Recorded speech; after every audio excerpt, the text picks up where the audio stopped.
যারা বাজরিকার পাখি ব্রিড করাতে পারেন না তাদের জন্য আমাদের এই অফারটি। আমরা খাঁচার ভিতরে বাজরিকার পাখি ডিম বাচ্চা করা অবস্থায় ডিম বাচ্চা সহ পাখি বিক্রি করে। হ্যালো ভিউয়ার্স, আসসালামু আলাইকুম। পাখি বাড়িতে আপনাদেরকে স্বাগতম। আপনাদের সঙ্গে আছে মোহাম্মদ রাসেল। বরাবরের মতো চলে আসলাম আর একটি নতুন ভিডিও। তো ভিউয়ার্স, আজকে যে বিষয়টি নিয়ে কথা বলবো সেটি হচ্ছে বাজরিকার পাখি। তো ভিউয়ার্স, আমাদের এখানে যে দুইটা খাঁচা দেখতেছেন, এই দুইটা খাঁচার ভিতরে দুই জোড়া পাখি আছে। এক জোড়া ডিম নিয়ে বসে আছে আর এক জোড়া বাচ্চা আছে। তো ভিউয়ার্স, আমরা এই যে খাঁচা রেডি করছি এগুলো কিন্তু সেল করার জন্য। আমরা পাখিকে ডিম বাচ্চা করিয়ে পাখি সে অবস্থায় সেল করে থাকি। যদি কেউ বাচ্চা সহ নিতে চান বাচ্চা সহ নিতে পারবেন, যদি কেউ ডিম সহ নিতে চান ডিম সহ নিতে পারবেন। ভিউয়ার্স, এছাড়াও যদি আপনাদের আরো বেশি পরিমাণ পাখি প্রয়োজন হয় তাহলে আমরা দিতে পারবো, কারণ আমাদের কাছে আরো অনেক পেয়ার আছে যেগুলা ডিম বাচ্চা করছে বা করতেছে।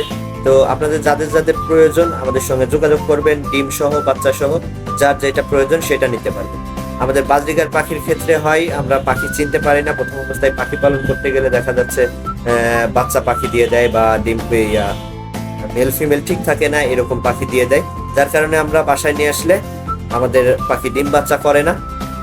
তো ভিউয়ার্স, আমরা তাদের সুবিধার্থে আমরা এই সিস্টেমটা চালু করছি।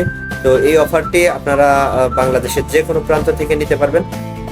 আপনাদের যাদের যাদের প্রয়োজন আপনারা বললে আমরা গাড়িতে ডেলিভারি দিয়ে থাকি, এবং যদি আমাদের আশপাশে কেউ হয়ে থাকেন তাহলে আমাদের খামারে এসে পাখি দেখে তারপর পাখি নিতে পারবেন, ডিম সহ বাচ্চা সহ যার যেটা প্রয়োজন। তো ভিউয়ার্স, আজকের ভিডিওটি এ পর্যন্ত। ভিডিওটি ভালো লাগলে লাইক করবেন, কমেন্ট করবেন, চ্যানেলটি সাবস্ক্রাইব করবেন, ফেসবুকে দেখে থাকলে ফলো করবেন। ভালো থাকবেন, সুস্থ থাকবেন। আল্লাহ।